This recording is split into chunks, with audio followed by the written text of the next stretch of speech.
Bon, bonjour à toutes et à tous, c'est bon, ça fonctionne. Donc, jeune, moins jeune, homme, femme, chauve, non chauve, pervers, non pervers,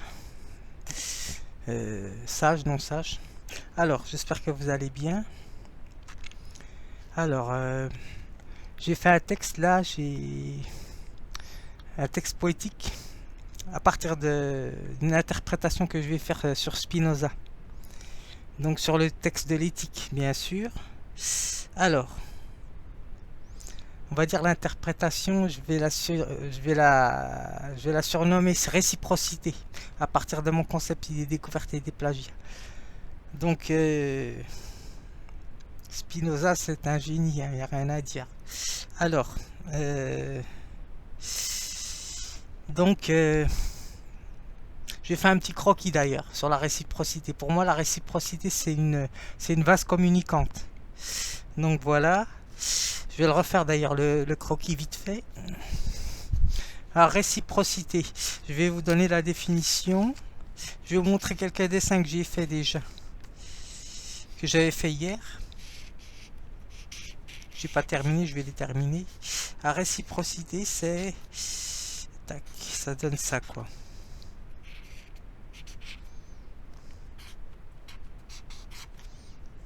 Au niveau mathématique, au niveau des forces.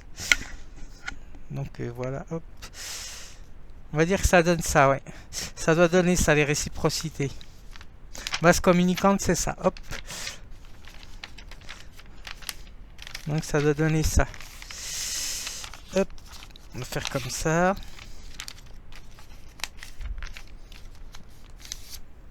Alors il fait bon dehors. Je viens juste de rentrer. Là. Il n'y a même pas 2 secondes. 2-3 secondes. Donc c'est sa réciprocité. Je sais pas si vous allez bien voir.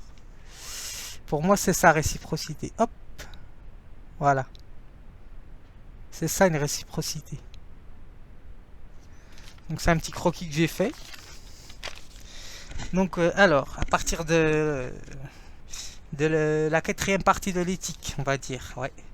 La quatrième partie, c'est de la servitude de l'homme et de la force de ses affections, si je me souviens. Donc voilà. Alors je vais donner déjà la définition de Spinoza, pas de Spinoza, du Robert. Qu'est-ce que la réciprocité? Réciprocité, qu'est-ce qu'ils nous disent? Caractère, état de ce qui est réciproque. Donc voilà, alors je vais juste descendre. Ce que ça veut dire exactement réciproque, c'est qui exerce à la fois d'un premier terme à un second et du second au premier, d'une même relation, qui implique entre deux groupes ou deux personnes un rapport. Donc voilà, des forces. Donc voilà, on va dire de puissance chez Spinoza. Alors, l'attribut de l'autre. Donc voilà, comment il appelle ça de Gilles Deleuze. Oui, parce que je vais parler de Gilles Deleuze, hein, bien sûr. Hein, ça fait partie de la continuité philosophico-artistique. Alors, fonction réciproque, ouais. Proposition réciproque. Action inverse, donc voilà.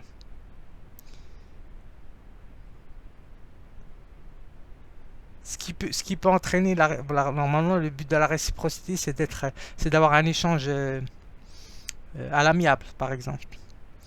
Le contraire, c'est la défiance. Donc voilà, c'est tout l'inverse de chez Spinoza, bien sûr. Et aussi, ça n'a rien à voir avec avec la vengeance. Hein. Ça n'a rien à voir, c'est des passions tristes.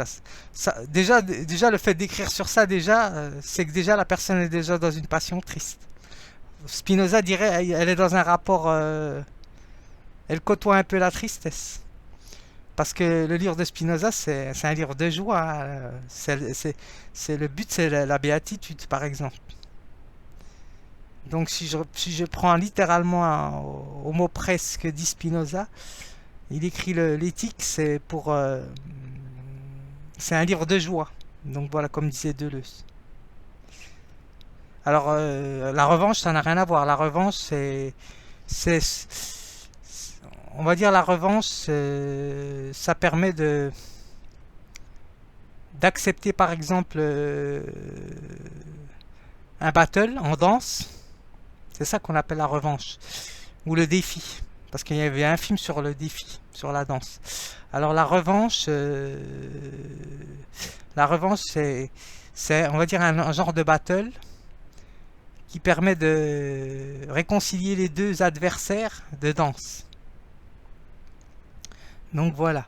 Euh, Quel que soit le vainqueur, il y aura un serment de main, donc de respect. C'est ça la revanche. Donc voilà, rien à voir avec la vengeance. La vengeance, c'est de la haine. Donc ça n'a rien à voir avec Spinoza, ça. Donc bien sûr. Donc le fait déjà d'écrire sur ça, c'est déjà être dans une tendance de tristesse, hein, au niveau des affects. Mais oui, parce que le livre de Spinoza, c'est un livre de joie, comme dit Gilles Deleuze. Donc, alors, par exemple, hein, donc voilà. Alors, par exemple, la personne n'a pas confiance, il n'y a pas de réciprocité, donc voilà. Ça, c'est autre chose. Donc, ne pas avoir confiance dans quelqu'un, ça, c'est pas bon non plus. Bien sûr, il faut avoir confiance. Donc voilà, il y a un minimum. Donc voilà. Alors, maintenant, je vais vous lire mon texte rapidement. Et je vais d'abord lire je vais mettre le concept de désir de Spinoza. L'essence est le désir de l'homme. Donc voilà. Donc chez tout homme, il y a une forme d'agressivité et de violence qui est, on va dire, transformée en énergie, soit verbalement ou soit physiquement, ou soit les deux. Donc voilà. Alors, quatrième partie, ouais, de la servitude de l'homme ou des forces des affections. Donc, proposition 15.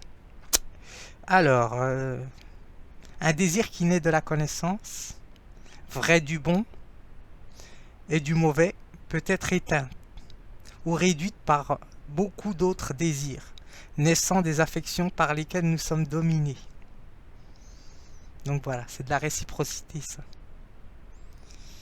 Alors, il fait une démonstration, là, je vais la lire. Je vais tenter de lire correctement.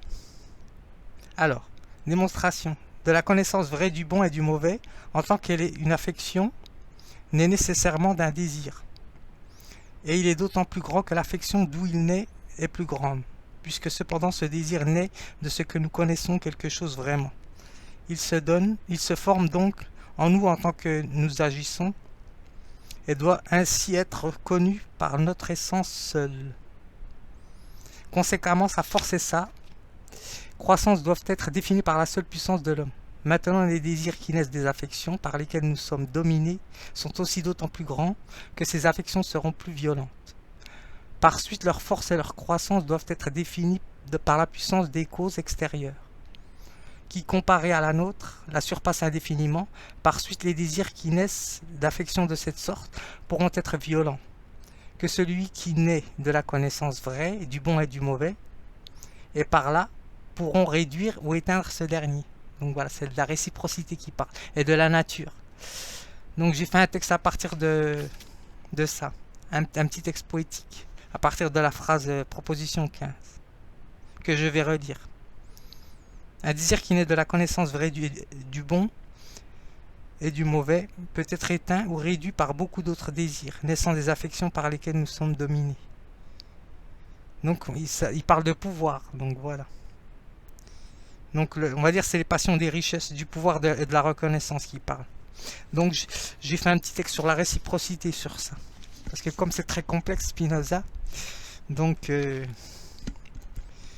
c'est quand même assez hermétique. Donc alors ce que j'ai dit, moi, ce que je pense de la réciprocité, bon, ça permet l'échange, la réciprocité, et la liberté de penser, bien sûr. Donc voilà, c'est un investissement, une implication entre deux personnes ou un groupe d'individus. C'est ça la réciprocité. Alors c'est une symétrie, donc voilà, ce que j'ai fait comme dessin là, qui donne accès au partage ou à l'action inverse, d'œuvrer selon sa puissance d'agir, selon le concept spinozien de désir, l'essence, le désir est l'essence de l'homme. Donc vase communicante. Alors être éduqué n'est point être cultivé, mais dépasser ses préjugés, c'est-à-dire sortir de sa zone de confort. Donc alors Alors, la petite démonstration que j'ai fait hier, c'était pour les jeunes, pour leur montrer que c'est important de pouvoir se défendre. Donc voilà, c'est de l'autodéfense. Donc, je vais faire appel à la chanson dans laquelle j'avais dansé aussi sur Alain Souchon. C'était J'ai 10 ans. C'était quoi le couplet, je ne sais plus c'était quoi exactement. J'ai 10 ans, garde ta gueule à la récré. Si tu me crois pas, garde ta gueule à la récré. Donc c'est ça. Donc ce qui veut nous dire l'artiste là, Alain Souchon, donc c'est selon les interprétations bien sûr. Mais moi je pense qu'aussi ça peut être interprété de plusieurs manières, donc la chanson. Mais moi ce que j'en ai retenu en tant qu'artiste, c'est qu'il essaie de me dire que on va dire la violence se contrôle, elle s'apprend au niveau éducatif à partir de l'école. Donc voilà, ça permet de maîtriser et de canaliser la violence, la cour d'école, maîtriser ses colères et tout le reste. Et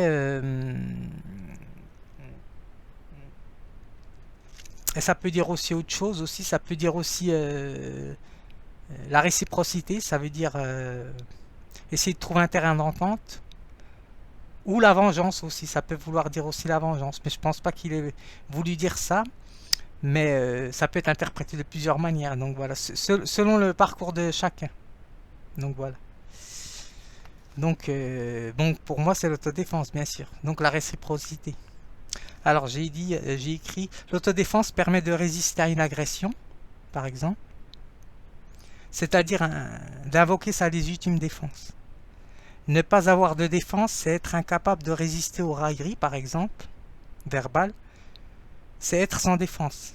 Alors ça entraîne une incapacité à secourir les autres, soi et les autres. Donc voilà. Par exemple, là je suis sorti. S'il y avait un souci, je serais intervenu, par exemple. Donc voilà, c'est important de savoir se défendre. Donc voilà. Donc la défense est nécessaire comme la parole de répondre pour se défendre. Alors Spinoza se fait agresser, par exemple, j'ai pris le cas de Spinoza, un cas concret, parce que j'associe la théorie à la pratique, hein, toujours bien sûr. Alors Spinoza se fait agresser par une attaque, s'il avait quelques défenses physiques, parce que je pense pas qu'il était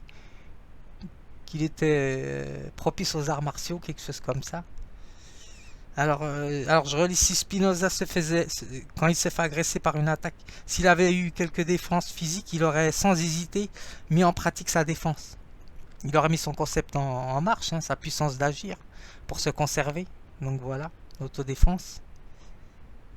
Donc cependant, il nous montre que le langage, les mots, véhiculent de l'agressivité, voire de la violence. Ben ouais, parce que c'est ça qui a entraîné les personnes à être violentes avec lui. Donc, par d'autres personnes, par exemple, qui ont incité la personne à vouloir inciter celui qui a commis l'acte sur Spinoza. Donc, c'est ceux qui tiennent par exemple des idées. Donc, les idées sont un genre de violence aussi. C'est ça qui veut nous faire comprendre Spinoza. Alors vous pouvez blesser quelqu'un avec les mots, bien sûr, hein, ça tout le monde le sait, hein, j'apprends rien à personne. Avec les mots, vous pouvez blesser quelqu'un, l'humilier, le persuader, le diminuer ou encore le rabaisser. Donc voilà, par exemple. La pratique d'un sport permet de canaliser et de modérer son agressivité verbale. Même subtile, hein, par exemple, vous pouvez être agressif de manière subtile aussi. Donc voilà. C'est pour ça que Spinoza ne sépare pas le corps et l'esprit. Et Deleuze en parle de ça d'ailleurs. Il ne sépare pas la pensée et le corps parce que les pulsions sont mélangées. Que ça soit dans l'étendue, le corps, l'attribut de la pensée aussi, l'esprit, chez Spinoza. Donc voilà, la pensée. Donc c'est un peu complexe, mais je pense que j'essaie de le faire le plus simple possible. Alors, c'est celui-là que je vais écrire, je pense. Juste ça, j'écrirai. comme texte poétique. Alors plus l'homme est dominé par ses passions, à partir de ce que j'ai lu de Spinoza là, en direct, plus l'homme est dominé par ses passions, comme celle de l'amour, de la richesse par exemple, du pouvoir, plus il ou elle sera S-E-R-A, alors agité par sa cupidité. Alors, l'érudit ou l'érudite, plus sa capacité est pointue, plus son carré ressemble à un carré. Donc voilà, parce que chaque personne logique a un carré, bien sûr. C'est-à-dire s'annule devant la nature. Donc la nature c'est Dieu, hein, chez Spinoza, bien sûr. Il appelle Dieu la nature, c'est-à-dire tout ce qui existe. Donc voilà, les montagnes, les fleuves, les arbres, les fleurs. Alors, ce que je veux dire aussi, que je continue, que je ne mélange pas les pinceaux, car la nature, c'est-à-dire tout ce qui existe, voilà, elle n'a besoin de rien, elle s'autoconserve, donc voilà, elle s'autodétermine, la nature, elle est sa propre cause, donc voilà. Alors, bien que le ou le savant, par exemple, le ou la savante, soit extrêmement intelligent, par exemple, ou intelligente, c'est-à-dire spécialisé dans un domaine particulier, il ou elle peut P-E-U-T et peut P-E-U. Donc voilà. Peut connaître la nature, c'est-à-dire Dieu. Ne peut connaître la nature, c'est-à-dire Dieu, c'est-à-dire tout ce qui existe, qui est d'expérimenter à l'infini une expérience, car une expérience n'est jamais la même. Donc voilà. Alors cependant, l'accessibilité s'effectue par la recherche, bien sûr. Une cause, mais sans pouvoir en connaître la cause. Donc voilà, originelle, la nature. C'est-à-dire de lutter contre les affections, de n'être pas omniscient. Donc voilà, personne n'est omniscient. Donc voilà. Et je vais faire un jeu de mots lacanien, il appelait ça omniscience. Donc homme H majuscule O 2 M E, nier, le verbe nier, et science, science. Donc voilà, en paraphrasant la bonne cause, pour la bonne cause, la métaphore de Jacques Lacan, j'ai mis. Alors, il est où mon stylo? Hop. Alors je continue. Alors Spinoza nous invite l'homme à être modeste, c'est ça. C'est ça qui nous explique Spinoza. Alors, il nous explique qu'il faut être modeste et non extrêmement intelligent. C'est-à-dire garder les pieds sur terre, ce qui nous dit Spinoza, et d'accepter le déterminisme. Donc voilà. Avoir une éthique et un mode de vie pour acquérir de la puissance en tendant vers les 2 ou 3e genres de connaissances. Donc la raison, en passant par les causes, bien sûr la déduction, jusqu'aux effets, ou par le 3e genre de connaissance, ça c'est l'intuition, ça veut dire sans passer par le raisonnement, de manière immédiate. Ça c'est l'artiste, de manière intuitive. Alors c'est ce qui nous rapproche de la béatitude, nous dit Spinoza. Donc voilà, tout en prenant conscience de notre finitude. Vouloir accéder à tous ces désirs est une sorte de folie, comme nous disait Gilles Deleuze. Déjà, j'ai mis entre parenthèses, désirer, c'est déjà délirer, nous explique Gilles Deleuze. Alors, donc voilà, j'ai presque terminé. Alors, contrairement à l'activité savante, qui est une tentative d'accéder à la connaissance en multipliant à l'infini les expériences, que ce soit de manière historique ou bien scientifique. Donc voilà. Alors l'artiste, lui, a sa tâche aussi. Là, je parle de tous les artistes. Je m'inclus dedans. Alors les artistes, eux, ont leur tâche aussi, l'art en complétude. Donc voilà. Alors l'art ne juge pas, bien sûr. Hein. Il éduque. C'est-à-dire, il emprunte des éléments de la nature. De la nature en tant que Dieu, tout ce qui existe chez Spinoza, le concept de nature. Des éléments de la nature pour une tentative d'approche d'approcher la connaissance par le percept. Donc voilà, une recherche du beau. Donc je reviens sur Kant, bien sûr, le concept kantien du beau, de l'esthétique. Une recherche du beau dit détachée de tout intérêt. J'ai mis référence chez Kant, puisque j'avais lu Kant un petit peu hier. J'avais relu, je l'ai terminé Kant d'ailleurs. Critique de la faculté de juger. Alors, référence chez Kant, l'esthétique. Donc voilà, pour célébrer le partage, là, chez l'artiste, chez les artistes, pour célébrer le partage, contrairement à ce qui est agréable, bon, lié à la recherche de l'intérêt. Donc voilà. Bon, c'est un peu complexe, mais je pense que c'est assez détaillé concernant ce que j'ai lu, ce que je viens de dire de Spinoza. Donc c'est un parmi des concepts qu'il a cité, on va dire, sur sa démonstration Spinoza. Parce qu'il y en a plusieurs autres, hein, mais bon, je pourrais écrire un livre hein, sur ça d'ailleurs, sur une ou deux phrases de l'éthique par exemple. Donc voilà, je vais vous montrer mes dessins puis je m'arrête là. J'ai terminé presque, j'ai fait 3 ou 4 portraits hier, je sais plus. Comme j'avais envie un peu de dessiner. Alors j'en étais où?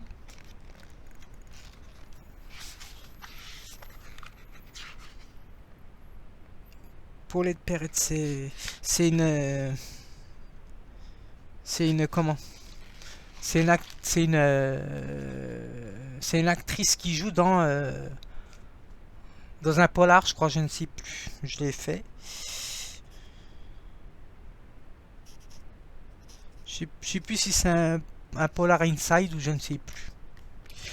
Donc, hop. Et là, c'était Renault. Là, je m'étais arrêté à Renault. Hop.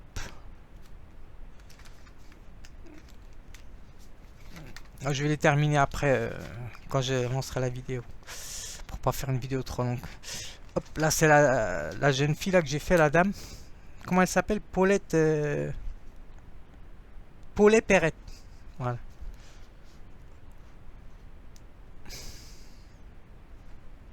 Là, c'est des danseurs que j'ai fait.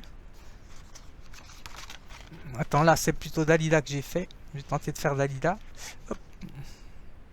J'ai pas terminé encore. Quand elle avait pris un peu d'âge. Un peu de l'âge. Là, c'est des danseurs que j'ai fait. Donc, j'ai pas mis vraiment de tête. Donc voilà, j'avais pas assez de place. Et là, j'ai fait ça, c'est pour les jeunes que j'ai fait. C'est Ice Cube. Donc, je trouve que c'est un chanteur qui est intéressant. Donc voilà, sur les textes. Donc voilà. Et puis, il fait des bons sons, je trouve. Bon, il y en a plusieurs hein, qui sont bons. Donc voilà. C'est tout. Bah, ça ira. Donc je vais continuer mes dessins pour les terminer. Et puis je vous dis bonne réciprocité.